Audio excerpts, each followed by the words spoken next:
নমস্কার বন্ধুরা, কবিরাজ ঘর টিএসের পক্ষ থেকে সকলকে জানাই আন্তরিক শুভেচ্ছা এবং অভিনন্দন। তারা মা আপনাদের সকলকে মঙ্গল করুন এই কামনা করি। তারা মায়ের নিত্য পূজারী এবং একনিষ্ঠ ভক্ত। কবিরাজি বা আয়ুর্বেদ চিকিৎসা হচ্ছে আমার পেশা। তার পাশাপাশি জ্যোতিষশাস্ত্র এবং তন্ত্রবিদ্যা সম্বন্ধে আমার জানা আছে। যদি কারোর প্রয়োজন লাগে ফোন করবেন, সঠিক পরামর্শ পাবেন এবং আপনার জীবনধারাকে সঠিক জায়গায় নিয়ে যেতে যথাযথ সাহায্য আমি করব, মাথায় রাখবেন। কারণ বহু কষ্টে আমিও বড় হয়েছি। আজকের যে বিষয়ে আমি আলোচনা করব সেটা হচ্ছে, আপনারা তো বহু কিছু করেছেন বা অনেকেই অনেক কিছু করেছে। দামি রত্ন পাথর ভাগ্য পরিবর্তন করার জন্য অনেকেই অনেক কিছু করেছেন, রত্ন পাথরে ভরে দিয়েছেন। কিন্তু তাতেও যদি আপনারা সুরাহা না পান, বা অনেকেই আছেন যাদের রত্ন পাথর কেনার মতো ক্ষমতা যাদের নেই, তাদের উদ্দেশ্যে আজকে একটা জিনিস আমি বলছি, যেটা হচ্ছে অশ্বত্থ গাছ। অশ্বত্থ গাছ এমন একটি গাছ যেখানে কথিত আছে দেবতারা অসুরদের ভয়ে ওই অশ্বত্থ গাছে এসে ঠাঁই নিত। এই একটি গাছ যা 24 ঘন্টা অক্সিজেন প্রদান করে, যা অন্য কোনো গাছ প্রদান করতে পারে না। সপ্তাহে সোম থেকে শনিবার পর্যন্ত অক্সিজেন প্রদান করে, মাথায় রাখবেন এটা। রোববার কিন্তু করে না, এই জন্য রোববার ওই গাছের নিচে যেতে বারণ করা আছে। কথিত আছে এই গাছের পুজো যদি ঠিকমতো নিয়ম মেনে করা যায়, এর মাহাত্ম্য বিশাল, যা কল্পনা করা যাবে না, যা ভাষায় বর্ণনা করা যাবে না। যা আমি নিজে পরীক্ষা করে দেখেছি এবং বহু লোককে দিয়ে আমি পরীক্ষা করিয়েছি, এবং তারা প্রত্যেকেই তারা ভালো আছে। বহু মানুষ যাদের সংসার ভাসতে বসেছিল তারা ভালো আছে।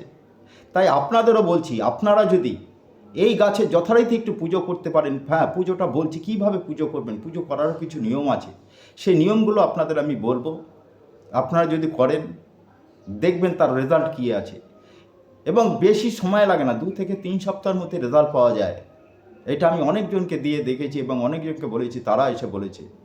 তাই জন্যই বলছি, এই গাছের মহত্ব বিশাল। তবে এই গাছ বাড়িতে লাগাতে নেই। তবে বাড়িতে যদি থাকে তা কেটে ফেলারও কিন্তু নিয়ম নেই। সুতরাং কাটতে গেলে তাকে অনেক পুজো আশ্রা করে তারপর তাকে কাটতে হয়। যা কেন এইখানে পুজো, অশ্বত্থ গাছকে কেন পুজো করে?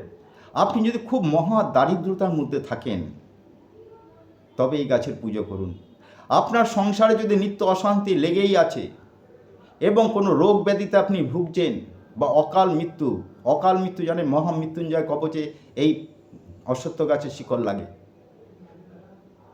বাড়িতে যদি দেখেন অকাল মৃত্যুর যোগ আসছে, সেই কারণে আপনি করতে পারেন। বাজারে অত্যাধিক ধারদানা হয়ে গেছে, সেখানে আপনি এই পূজা করতে পারেন। যদি দেখেন আপনার মেয়ের বিয়ে হচ্ছে না, বা ছেলে চাকরি পাচ্ছে না, ছেলের যোগ্যতা থাকা সত্ত্বেও চাকরি পাচ্ছে না, চাকরির জন্য হয়রান হয়ে ছুটছে, তাহলে এই গাছের কাছে একবার যান। যদি মনের কথা এই গাছকে যদি একবার খুলে বলতে পারেন আপনি, আপনার মনস্কামনা পূর্ণ হবেই। হ্যাঁ, তার জন্য কিছু পুজো করার কিছু নিয়ম আছে এবং মনস্কামনা করার জন্য কিছু নিয়ম আছে। সেই নিয়মগুলো আমি বলছি।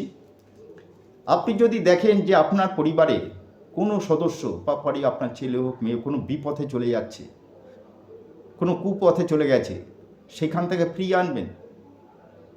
এই গাছের একবার পরীক্ষা করুন, কি রেজাল্ট আপনি পাবেন আপনি নিজেরাও কল্পনা করতে পারবেন না। তাই এই গাছে পুজো করতে গেলে কী বার করতে হবে না, শনিবার দিন। শনিবার দিন এই গাছের গোড়ায় আপনাকে যেতে হবে। সঙ্গে কাঁচা দুধ, অল্প জল মিশিয়ে নিয়ে যাবেন, সামান্য একটু মিষ্টি নিয়ে যাবেন, ধূপকাঠি মোমবাতি নিয়ে যাবেন এবং খুচরো পয়সা একটু নিয়ে যাবেন।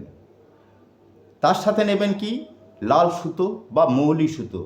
মৌলি সুতো লাল হলুদ মিশ্রিত এক প্রকার সুতো আছে, যেটাকে বলা হয় মৌলি সুতো।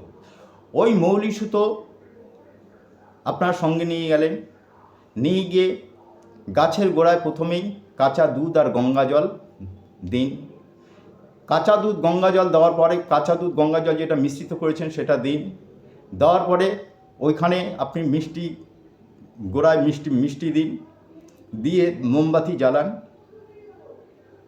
আর তার মোমবাতি জ্বালানোর পর আপনি যে লাল সুতোটা নিয়ে গেছিলেন, যে মনস্কামনা করবেন সেই একটাই মনস্কামনা করবেন, করে 7টা বা 3টে আপনি ওই অশ্বত্থ গাছের পাক দিন, হয় 3টে পাক দেবেন নতুবা 7টা পাক দিয়ে ওখানে ছেড়ে দিন। এবার ধূপকাঠি জ্বালান।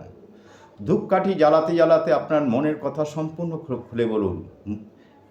জ্বালাতে জ্বালাতে আপনার মনের কথা অশ্বত্থ গাছে খুলে বলুন, এবং এটা ছাড়বেন না, প্রত্যেক শনিবার করে যাবেন, দেখবেন কি রেজাল্ট পান। এবং আরেকটা কথা বলে দিই, যদি বিশেষ কোনো মনস্কামনা, অর্থাৎ যারা চাকরি পাচ্ছে না, মেয়ের বিয়ে হচ্ছে না, ধার দেনা অত্যাধিক হয়ে গেছে, যে আমার হে মহান বৃক্ষ, কি বলবেন, হে মহান বৃক্ষ, আমার এই সমস্যায় আমি তোমার কাছে আসলাম, আমার এই সমস্যা থেকে আমি যদি মুক্তি পাই তাহলে আবার আমি তোমার এখানে এসে পুজো দিয়ে যাব। এবার কি করবেন, যে মনস্কামনাটা করলেন, এবার ওই গাছের গোড়া থেকে একটু মাটি, একটা কাঠি দিয়ে, কোনো লোহার কিছু দেবেন না, একটু কাঠি দিয়ে গোড়ার থেকে একটু মাটি তুলবেন। মাটিটা একটা কাগজে মুড়ে নিয়ে চলে আসবেন। এই কাগজগুলো আপনাকে সঙ্গে করে নিয়ে যেতে হবে, নিয়ে চলে আসবেন। ওইখানে নিয়ে এসে আপনার ঠাকুরের স্থানে নিচে রাখুন, উপরে রাখবেন না, নিচে রাখুন বা কোনো একটা সাইডে রাখুন। আপনি যেমন প্রতিদিন ঠাকুরের দেখাচ্ছেন, ধূপধুনা দেখাচ্ছেন, তেমনি ধূপধুনা দেখাতে থাকুন। কথা দিলাম 43 দিনের মধ্যে আপনাদের মনস্কামনা পূর্ণ হবে। এবং ওই পুজো দেওয়ার পর গাছটাকে শুধু বাহাত দিয়ে একটা নমস্কার করবেন, পিছনে ফিরে আর তাকাবেন না।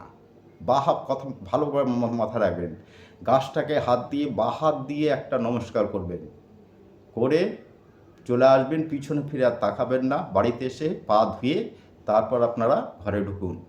দেখুন অশ্বত্থ গাছ কী করে, রত্ন পাথর ফেল করবে, এইটুকু কথা দিলাম। হ্যাঁ, আরেকটা কথা বলি, আয়ুর্বেদ বা কবিরাজি গাছগাছরা যদি কেউ চিকিৎসা নিতে চান, যোগাযোগ করবেন। গাছগাছরাই পারে অসম্ভবকে সম্ভব করতে। যারা দীর্ঘদিন শয্যাশায়ী হয়ে আছেন, একবার পরীক্ষা করবেন গাছগাছরার সাহায্যে কী না হয়। সুতরাং সকলে ভালো থাকবেন, দেখা হবে আগামী পর্যায়ে। নমস্কার।